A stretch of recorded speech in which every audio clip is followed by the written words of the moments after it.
The Batman's Grave issue 3, Warren Ellis writing with Brian Hitch on art. This is just me. Batman's investigating a crime, the death of this ex-DA in a mansion.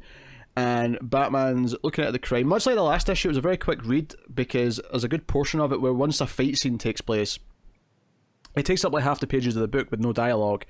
And but it's super good to look at, and the fight feels really good. So Batman, after some bickering with Alfred, who has a couple of weird, like, but fun sort of... at one point, Bruce is basically saying, hey, Alfred, you work all day in the house and then you spend all night in the Batcave doing Batman shit. Like, how do you manage that? And Alfred drops a joke saying that he's basically doing hard cocaine the whole time, and that's how he does it. Wow, that's And he's just joking because they were talking about narcotics, so it's relevant to what they were saying. So he doesn't pull a cocaine joke out of nowhere, but like... It was that. And then there's some joking after that about how a lot of Batman's best work is done when he's at the Batcave, just on the computer. You know, despite the fact that he's Batman, a lot of his job is actually sitting at a desk on a computer. And Alfred then says, oh, they should do the Office Batman edition. I'm sure that'd be a good show.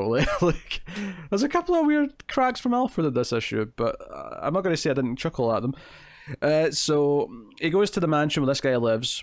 And they're suspecting, okay, he was a dodgy DA, had a lot of criminal ties, maybe one of them wanted to kill him off.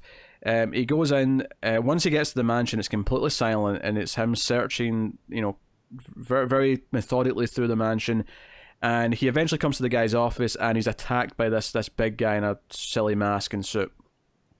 And they have a big fight scene, but Batman grabs something off the desk, and I'm glad that they made a point of explaining what this was, because it wasn't obvious from the art, and to be fair... It's not cocaine? It's not cocaine, but he did explain. It's basically like an Alexa style device, you know, one of those, but obviously like a fake. You know, what company did they say it was in here? Because Batman complained that there was a Wayne Tech version that was it's LexCorp. It says it's it's a Lexicon, LexCorp's voice assistant, home voice assistant. And again, that's another dig from Alfred, where he's like, people put these things with microphones in their houses, and he's like, yeah, well, the Wayne Tech version was beat by the LexCorp one, and he's like, you wanted to put cameras and microphones in everyone's houses, and he just kind of smirks, and Alfred goes, of course you did. Yeah, so basically they look into this, and they're like, okay, there was a bunch of drugs in his system. He was prescribed a lot of stuff by his therapist. He cut the therapist off because he thought the therapist was abusing his wealth. But he got addicted to a lot of things, and some of it's really weird and rare.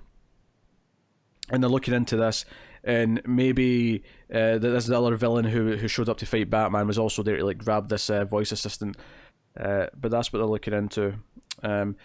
But yeah, so I mean, much like this issue, it's got a really weird structure, and then it kind of starts and ends with Batman and Alfred just in the cave, kind of like investigating stuff. But it's really emphasizing the detective work over like the other stuff. It's not like these big plots about, you know, things. But once again, it has this kind of Sherlocky scene where Batman imagines he's in the crime scene, and he's sort of going through all the details, and he's talking as if he is the victim. And okay, so my psychologist prescribed all this stuff.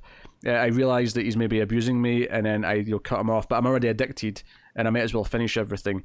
But he theorizes that someone hacked his his lexicon, his Alexis thing, and basically tells him to kill himself while he's on these drugs. That's what his theory is right now.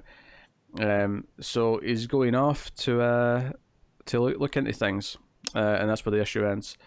So yeah. It is, honestly, it's solid. I think it's a very fine little standalone Batman story. And I'm looking forward to the next issue. Art's very good from Hitch. And, I never used to like Hitch that much, but he seems to have improved quite a bit in the last couple of years. So, yeah, solid. No, I mean, it's not essential reading if you want to rate for the trade, I get it. But it is a solid Batman story that I think is well written, that focuses on detective work. Good. And if that's appealing, then go for it. I would give this issue a solid 8 out of 10.